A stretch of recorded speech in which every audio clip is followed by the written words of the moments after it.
Good morning, students. Today we are going to read the very first poem from First Flight. The name of the poem is Dust of Snow, written by Robert Frost, a nature poet. It is a beautiful short poem.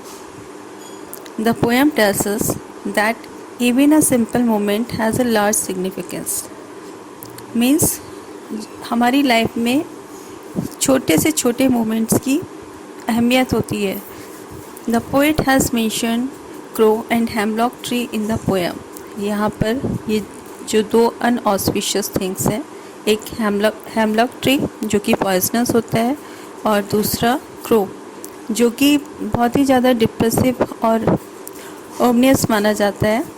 तो उन दोनों का reference लेकर poet ने इस poem को लिखा है और ये बताया है कि कैसे इन दोनों चीज़ों ने, पेड़ ने और क्रो ने, उसके डिप्रेसिव मूड को चेंज कर दिया और उसके बुरे दिन को ख़राब होने से बचाया. As we know, crow signifies his depressive and sorrowful mood, and hemlock tree is a poisonous tree. Both these signify that the poet was not in a good mood, and so he describes the dark, depressive, and bitter side of nature to present his similar mood. Means poet का mood भी ठीक नहीं है, वो भी depressive है, वो भी दुखी है. But what is the reason of his depression? It is not depicted in the poem. तो उसने अपनी डिप्रेशन को, अपनी डिप्रेसिवनेस को रिप्रेजेंट करने के लिए, शो करने के लिए उसने नेचर का सहारा लिया है और इसमें उसने नेचर की दो ऐसे ऑब्जेक्ट का सहारा लिया है जो खुद डिप्रेसिव हैं और सॉरोफुल हैं. These are hemlock tree and crow. So both these signify that the poet was not in a good mood, and so he describes the dark, depressive and bitter side of nature to present his similar mood. Means आप इस चीज़ को महसूस करते हो ना, जैसे rain होती है, आप खुश होते हो तो आपको रेन बहुत अच्छी लगती है, अगर आप दुखी होते हो तो आपको लगता है कि नेचर हमारे साथ रो रही है, ये रेन हमको टीयर ड्रॉप्स दिखाई देती है. तो चूँकि रॉबर्ट फ्रॉस्ट एक नेचर पोएट है, प्रकृति कवि है, तो उन्होंने नेचर का सपोर्ट लेके अपने डिप्रेसिव मूड को एक्सप्रेस किया है और उन्होंने ये बताया है कि इवन जो इनसिग्निफिकेंट थिंग्स हैं उनका भी सिग्निफिकेंस होता है. ऐसा नहीं है कि ये हम जो मान लेते हैं ये हमारी सिर्फ आइडियोलॉजी है कि this is good and this is bad. ऐसा नहीं है. बुरी चीज़ें जिनको हम बुरा मानते हैं, जिनको हम बुरा कंसिडर करते हैं, वो भी हमारे जीवन में खुशियाँ ला सकती हैं, जैसा कि पोएट ने इस पोएम में हमको बताया है. The poet says that once he was in a sad, depressive mood and was sitting under a hemlock tree. A crow sitting on the same tree shook off the dust of snow. Dust of snow means small particles of snow that remain on the surface after the snowfall on the poet.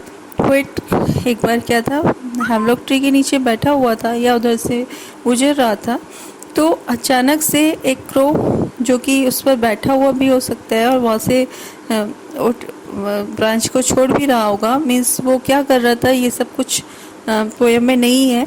तो बस ये है कि crow ने उस hemlock tree के ऊपर जो डस्ट ऑफ स्नो थी उसको पोएट के शोल्डर पर गिरा दिया. उसके बाद क्या हुआ? This simple action change the poets mood.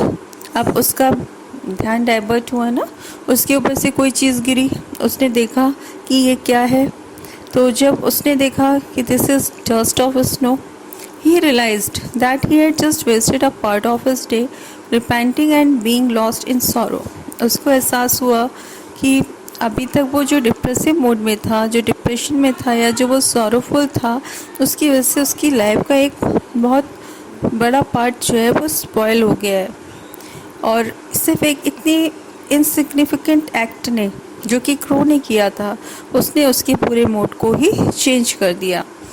तो the change of his mood made him realize that he should utilize the rest of the day in some useful activity. अब उसका मूड जब ठीक हो गया तो उसको लगा कि अब उसको अपने डे को यूटिलाइज करना चाहिए.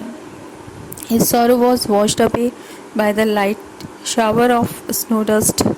His spirit was revived and he got ready to utilize the rest of the day. अब उसको एहसास हुआ कि वो व्यर्थ ही परेशान था। एक इस छोटे से इनसिग्निफिकेंट एक्ट ने उसकी थिंकिंग को ही चेंज कर दिया, उसका मूड ही फ्रेश हो गया। मीन्स कैसे फ्रेश हो गया?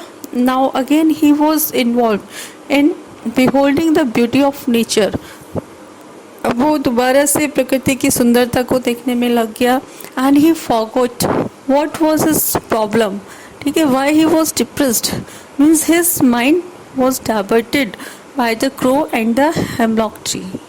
मीन्स तो the title of the poem of the table, as the dust of snow change the mood of the poet.